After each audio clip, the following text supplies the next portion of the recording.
including communications, IT, commerce, industry. Plus, he has led a number of national level initiatives that range from resilience of the electrical grid to evacuating Indian nationals from Ukraine. He's buried in India, Stanford and Harvard. He is the president of the Syndias Group and the chairperson of the Mothers Institute of Technology and Sciences. Now, with this kind of a diverse and rich background and experience, it's a real pleasure to have him here talking to all of us. And I'm sure we will have a wonderful and insightful session. So, Minister, on behalf of all of us here at IIM Lucknow, welcome all.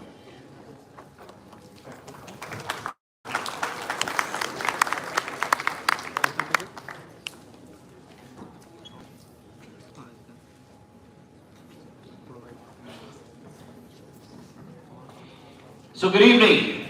How's the Josh? That's not very high. How's the Josh? It's a pleasure to be here. It's an honor because I think that institutions such as this really represent the capability of not only Lucknow, not only Uttar Pradesh, but really represent the capability of my country. And all you here today, I'm very confident that we'll be epitomizing tomorrow's leadership, not only for your state, but for the country. So it's an honor for me to be amongst all of you today. Point one. Point two, I also noticed that you've got a wonderful festival happening right next door. So I'm not going to keep you away from that, but I requested our Dean of Faculty, Vineet Chauhanji, that I'd like this very much to be a dialogue, not a monologue. Generally, we politicians and people of our ilk love hearing our own voices, but I really believe that a dialogue is instrumental and very key to be able to provide new thoughts, new ways of thinking, and through those new thoughts and new ways of thinking, really looking at exponential solutions for the world today as a human race. Third and last point, I'm just going to add, you guys have an amazing opportunity. It's a 2-year course? Sorry? 2-year course? 2-year course. Okay. 24 months. Really, it's a lot more than that. It's about learning from each other. This cohort, all of you, how many students in a year? We have 150 per year. Per year. So 550 of you, right? In many ways, you're a melting pot of ideas, a melting pot of ambitions, a melting pot of a biodata of experiences. Hopefully you will end up sharing with each other through the process of what is it that you like. In life, it's very important to understand where your strengths are, what your passions are, and also what it is that you like. So every opportunity, many moons ago, don't ask me when, then I'll divulge in my age, more of yourself. These are the 24 months that are probably going to be the most carefree 24 months of your lives to be able to explore. So enjoy your time here, and let me now just open it up to any questions that you may have to do with life, politics, experiences. The floor is yours, so go right ahead. One thing I'd like you guys to do is, if and when you have a question and you raise your hands, please introduce yourself. Number one, talk about, tell me what is it that you study, and third, tell me what is it that you want to do in life. The three demands that I have you, and then your demand would all. This is my opportunity to engage with all of you. So I want the questions from you. Whatever comes to your mind, please feel free. Okay, so the mic is coming your way. If you have a question, please raise your hand. And meanwhile, right there. Right there.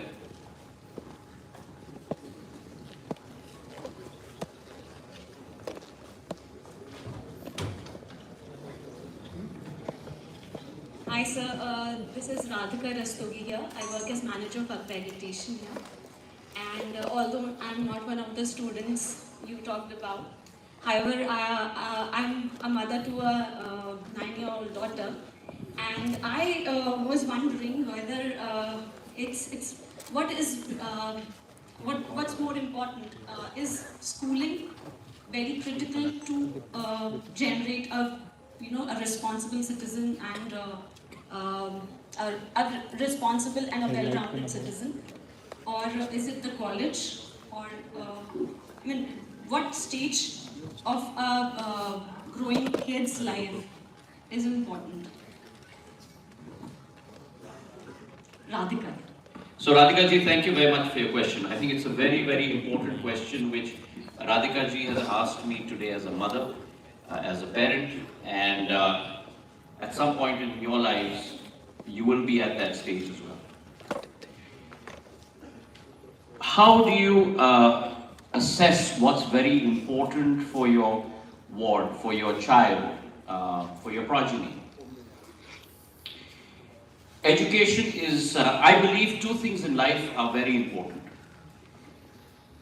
And if we as a country are able to arm our children with these two things, I think the youth of our country will be able to carve the path for our country in the days to come. Those two things are health and education. Swasth yuva or shikshit yuva. Now, that's the path. Okay, so let me give you Radhika ji, a business analogy of your question, right? In many industries, you have two paths. You have carriage, and then you have content, right? So very similar to that, education is a path of carriage. But what you put in that path of carriage, in terms of its content, is extremely important, not only to rear responsible citizens, but to rear value, moral-led citizens. And that grooming of Siddhant, that grooming of Mulya, in our children in the years to come, comes from different environments that we are exposed to as we grow up. That environment will be your home, where your parents, your mother, your father, your grandparents, your aunts, your uncles will bring about that environment for you. You will see in your house what happens when someone is doing the right thing, when someone is doing the wrong thing. These are small learnings for us as we grow. The second environment is your school. In your school, the role that your parents play at home is played by the teacher in the school.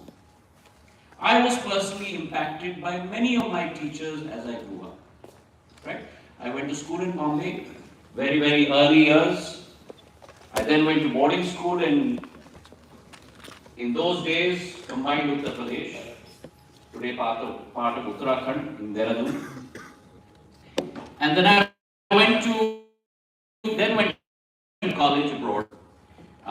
First undergraduate at Harvard and then my MBA at Stanford. And in every institution, those gurus, like Chauhan Sahib sitting here, Radhika ji sitting over there, in some way or the other will mold you. They will impact you. So, at every stage, Radhika ji, as a human being, your child, your girl, Lakshmi, your Lakshmi, will be impacted all along her journey through life. And therefore, if you ask me short answer to your short question, which I have lengthened in the process, there is no one-stop shop. Life is a compendium of experiences, some good, some not so good. And it's through those compendium of experiences that you build your moral fiber, you build your value system. And at the end of the day, I certainly believe that you're not responsible to anyone else. You're only responsible to two forces. One is yourself. You've got to be able to look yourself in the mirror. And you're able to look yourself in the mirror and answer to yourself. Second, you've got to be answerable to him out there. And if you're able to do that, life in terms of measure, in terms of success, is not your bank balance, but is your spirit of morality, your spirit of values. And at the end of the day, when you and I pass from this world, which all of us have to, when we go up there, the guy up there is not going to ask us, how many times were you an MP, how many times were you a minister, how much money did you make in your bank balance, how big was your corporation. He's only going to ask you one question. I gave you an opportunity. Were you a good human being or not?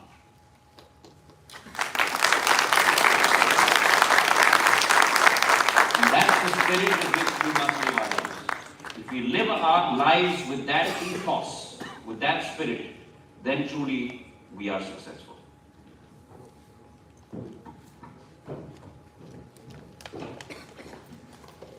Like that. And I'm going to come back to you.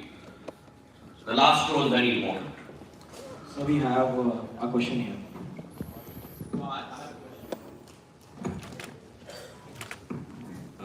Thank you, sir. It's an honor to interact with you. My question is,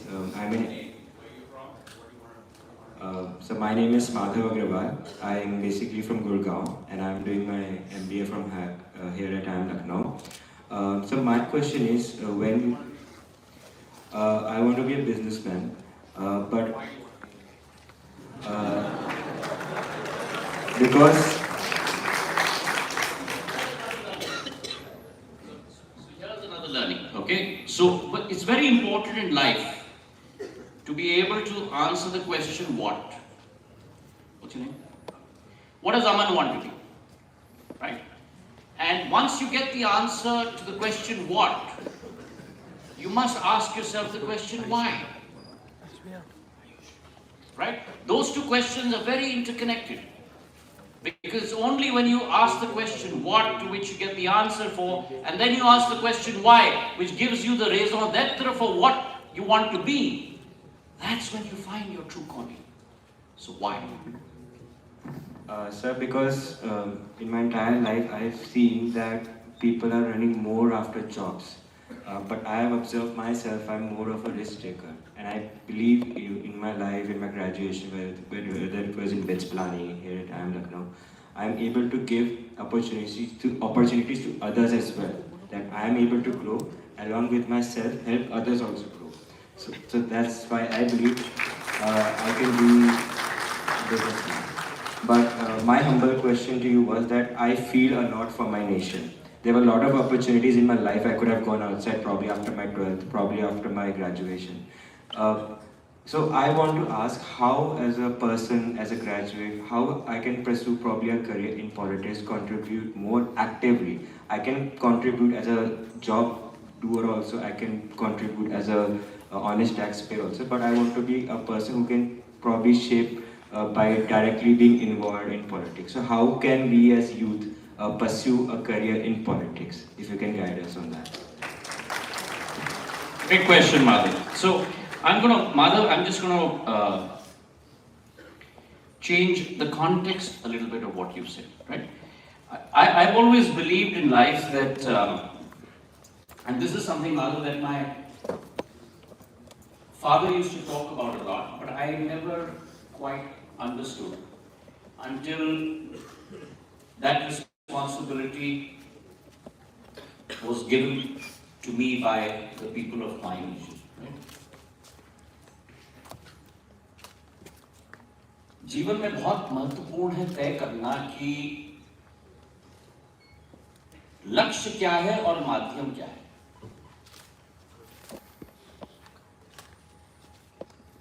और जिंदगी में कभी भी लक्ष्य राजनीति जिंदगी में सदैव लक्ष्य जनसेवा होना चाहिए और राजनीति केवल उस लक्ष्य की पूर्ति करने के लिए एक माध्यम होना चाहिए।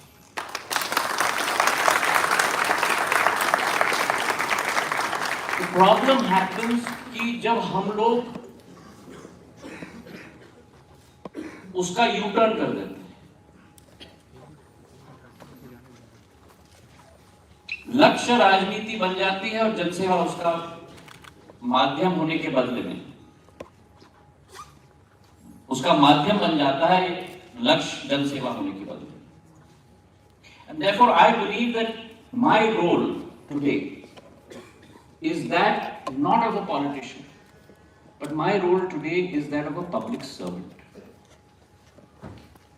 The responsibility given to you by lakhs of people is to serve them, to bring about change in their lives, to make their lives better. And therefore that honesty of purpose, that thought, that drive must not come from here, it must come from here. And if it comes from here, then you're able to bring about that change. And if you follow that train of thought, अगर लक्ष्य जनसेवा है तो उसके माध्यम एक राजनीति नहीं अनेक हो सकते हैं. If your goal is public service, starting your business is a route to public service. Because you're able to generate employment for others, you're able to look after others. If you work in the social service sector, that goal again will be attained. So the routes are multifold. But if you believe that politics must be your route, then the spirit of that public service must be enshrined within. And why is that? Because we must take inspiration from all those who have walked before us. And let me tell you, for people with purity of purpose, purity of heart, it is not an easy route. It is a difficult route. One looks at politicians and thinks that they have a very comfortable, cushy life. If those who follow it from the depths of their heart, it's a difficult life. But your purpose has to be bring about change. And if that is your purpose, then you cannot stick with the status quo. Very much like a lot of you who do startups. And why do you do a startup? Because you want to change the way things are. You want to bring about a paradigm shift. You want to change the status quo. So must be the case for those who follow the road of politics. Right? And if that is your cause, then when you start down the route of social service, when you're able to instill in people that feeling of trust, they will certainly bless you. And indeed, it is a blessing, because the ability to be able to have that heavy responsibility of charting the path of lakhs of people is not an easy one. It must weigh on your conscience. It must be part of you all day until you sleep. And that is the spirit with which we must work to be able to bring about change in our country. And that is what the Prime Minister is doing today. You can see that honesty of purpose coming from his heart. And that's the way India can transform. Okay?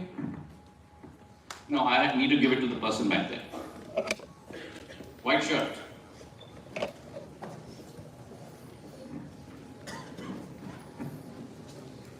Thank you, sir. My name is Raghav Dwivedi, and I am working in an IT company. So, sometimes we start the thing with determination, or we are stubborn that we want to do that particular thing. But there is a point when we have to leave that thing and we have to go to other idea. So what is that point, and how do we assess that, okay, this is the time we should leave this particular thing?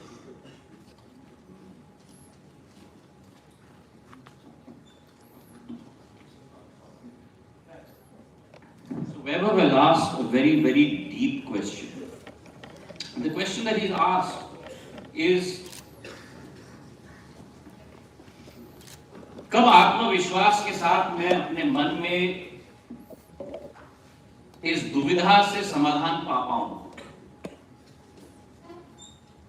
कि जिस रास्ते पे मैं हूं उसमें मुझे परिवर्तन आना। Simple answer to your very difficult question, Vaibhav, is that आपका दिल आपको बता देगा। तो कठिनाई ये है कि हम में से बहुत कम लोग अपने हृदय की बात या दिल की बात सुनते हैं। ये दिमाग जो है ना, बड़ा जटिल चीज है। सिंपल आंसर जो दिल देता है ना, वो इसको कॉम्प्लिकेट कर देता है। And the simple answer I have for you is that when you wake up in the morning and you do not find that you have that passion that I need to get to work.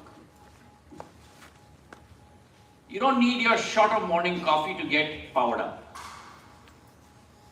I can't wait to get to work. And you're at work 12 hours a day, 14 hours a day, 16 hours a day. And when you come back home, and you hit the sack, you're out in 2 minutes. That's true satisfaction. And when you find yourself brooding, when you find yourself not passionate at work, when you find that your mind is wandering, that's when you need to check out and check in again in terms of what's the route you want to take. And a very simple thing I'll tell you, जो मैंने अपने जिंदगी में अनुभव किया, हर 3 महीने में, हर 6 महीने में, and this is something that I learned while I was at university at Harvard. Always keep reflecting within yourself. Maybe an hour and a half, and just ask yourself, are you learning something new? Are you developing? Not how much you're getting paid now. That's important. But that should not be the sole decision criteria. Across the world, there have been multiple studies. Many of you must have heard of a firm called McKinsey. How many of you heard of McKinsey? Okay? So there have been multiple studies to find what are the key success factors behind successful companies. And multiple studies have thrown up the same answer. That the key success factors behind successful organizations, be it companies, societies, communities, has not necessarily been how remunerative they are, but are they a learning organization? You must always find that you're learning something, you're developing your capabilities, you're honing and your acumen is increasing. And if you're part of a learning organization, then you will never face the question that Vaibhav has raised as a duvidha. Your learning curve must always be steep. The minute this learning curve, dy by dx as they call it, your delta, the minute this learning curve starts flattening out, you've got a problem. Doesn't matter how much you get paid, because that's not going to satisfy you. But you must always aspire to be part of a learning organization. 1. 2, try out different things. There may be things that you may necessarily not be comfortable with. There may be things that may not necessarily attract you. But always try out different things.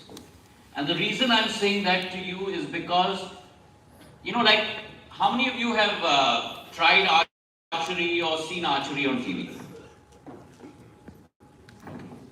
So the archer has a bow, but the archer also has a quiver. And you must have multiple types of arrows in your quiver, because you never know what card life will deal to you.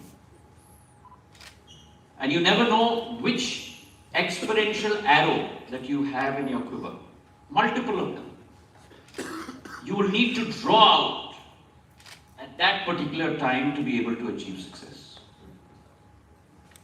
And let me give you my own example. I worked my summers while I was at Harvard University. I was an intern at the United Nations. I worked at an investment bank another summer. I then was a banker for 6 years with Morgan Stanley. Went back to business school, worked in the summers at an incubator. Varied experiences. I graduated from business school, was well on my way to setting up, doing a startup. We had looked at first round of funding, possibly got a CEO on board. And then I came back to India in August of 2001 after I graduated. And then fate dealt me some very cruel cards. In 1 month after I came back home to India, all set to set up my own startup. And we were looking at a outsourcing company, but not the telemarketing types. We were looking at a very high-end outsourcing company for NOCs, which are called Network Operating Centers, which was way beyond its time in the late 1990s and the early 2001s. Today it's par for the course. Within 1 month of coming back, my father passed away in an air crash, and my life changed completely. And I went from doing a startup to becoming a public servant, and something which I'm very proud to have had that opportunity to be. But all those experiences through my years, going back to Radhika ji's question, from school to college to work experience, were all varied arrows in my quiver. And a lot of those principles, a lot of those ideas, in these last 20 years of being in public service, I've tried to extrapolate from those experiences to public service. And therefore, I'm saying to you, step out of your comfort zone. Try new things. Push your boundaries. And it's only through that explorative process that you'll find what is it that is your calling.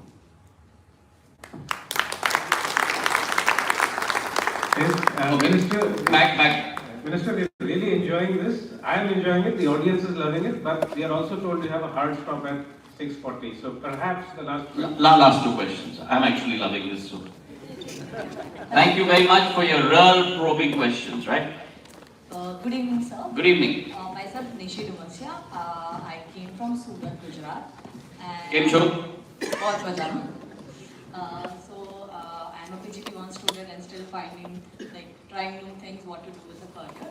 So this is a really basic question which we mostly ask to the business leaders working here. So you have switched from one party to another party, Congress to BJP in recent years.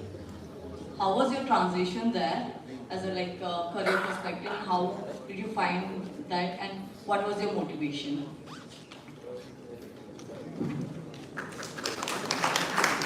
So Nishi's asked, again, a very probing question.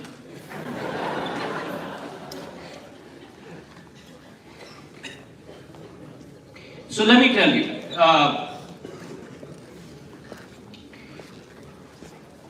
as I mentioned to you, answering the first question which Radhika ji had said, my goal in life is really public service.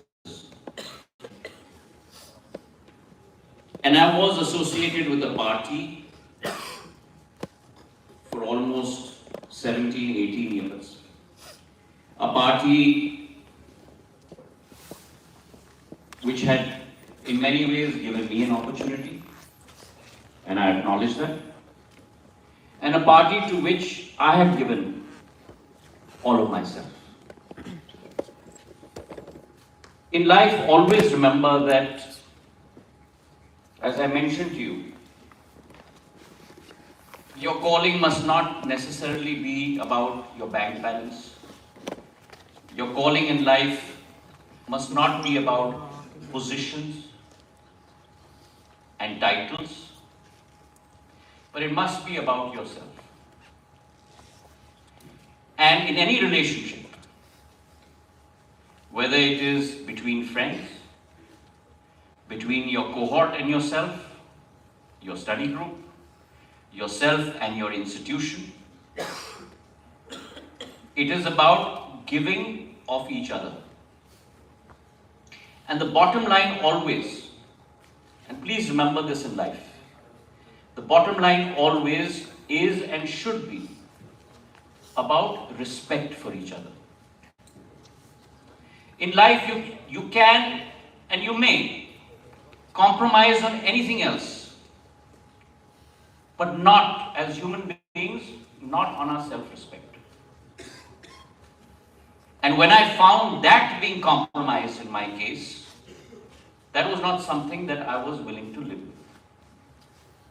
And going back to Vaibhav's question, just duvidha ki baat Vaibhav ne ki. Wasn't an easy decision for me as well. But I'm glad I took that call. Because today, first of all, the party that I'm with is not a new party for me.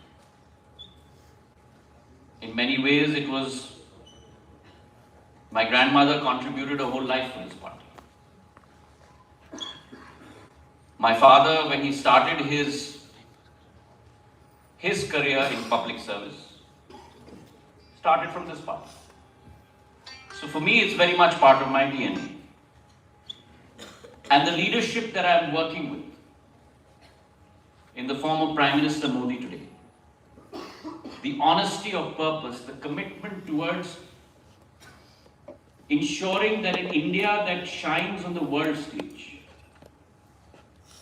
a daily exercise towards that goal, unflinching commitment. There I find not only my calling, but my resolute desire to be able to contribute to that. And that goes to the point that I made to you earlier, that you must wake up in the morning feeling passionate about what you're doing, feeling the desire to contribute, and stretch each nerve throughout your day, and only exhaust yourself and give up when you feel that you have done justice to your 18 hours of work during that day. And that's my feeling today. And that's why I feel energized and passionate in terms of what I'm doing. And that should be your calling in life as well.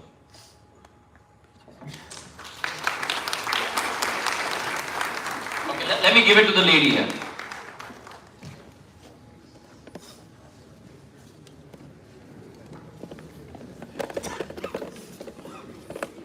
Good evening, sir. My name is Tanisha Yadav, and I am in 11th standard right now, and I want to become a software engineer. Yeah, class 11 from science side. You've got a very, very important year ahead of you. So as a student, we have to face a lot of social and academical pressure. So I want to know that what strategies you employ to face and to manage and reduce the pressure you face politically, and how you used to manage it when you were a student. So, Tanisha? Yeah. Okay. So, Tanisha, a quick answer to your question. I've always found that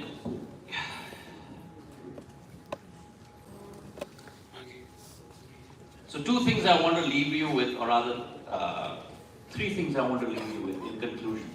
And I'm going to use your question for that. Three tenets that I live with on a daily basis, and these are personal to me, may not necessarily work for you guys, but I find that they work for me. The first, always remember that the only constant in the world is change. That's not something that you can stop, should stop. That's something you should welcome. So keep your mind tuned to that. The second, and this was told to us by a professor in my second year at Stanford Business School, and the way he said it to us has led a lasting impact onto me. How many of you have heard of the company Intel? Okay. So the founder of Intel was a guy called Andy Grove. Okay, so he taught a course at business school called Breakthrough Strategies, and I had the good fortune of attending that course. So at Stanford we had these two whiteboards, and I'm sure you have it in IIM. You know, you pull one down and pull the other one up, so the professor doesn't have a problem in going on lecturing to you guys, right? So when we entered class that day, at 9 in the morning, very early class, he said this to us, and he said, I've written something on the bottom part of this board, and I want you guys, irrespective of what profession you choose, try and keep that with you. And that's all I need to tell you, and I had a great time teaching this course, and I wish you guys the best, and he walked out of the class. So a few of us very intriguingly went up to the board, obviously, and said, what the hell has this guy written? And we pulled up the board, and he had written 4 words there. And those 4 words were, only the paranoid survive. So always remember that. Be paranoid.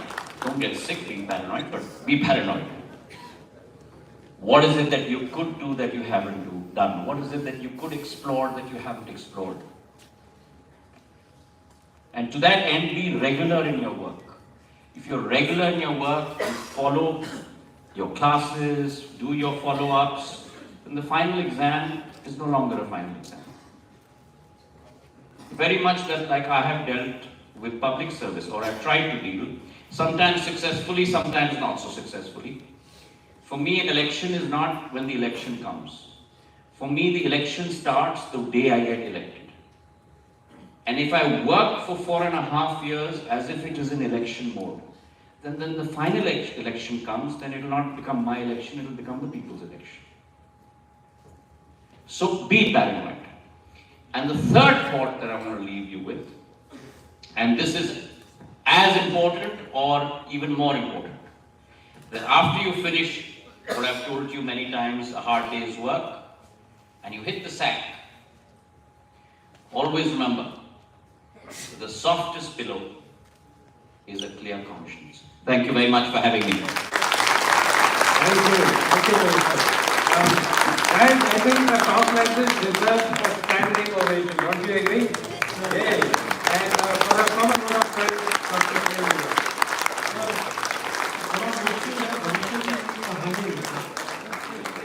मुश्किल है भविष्य की नई कहानी लिखना, जैसे पानी से पानी पे वो पानी लिखना.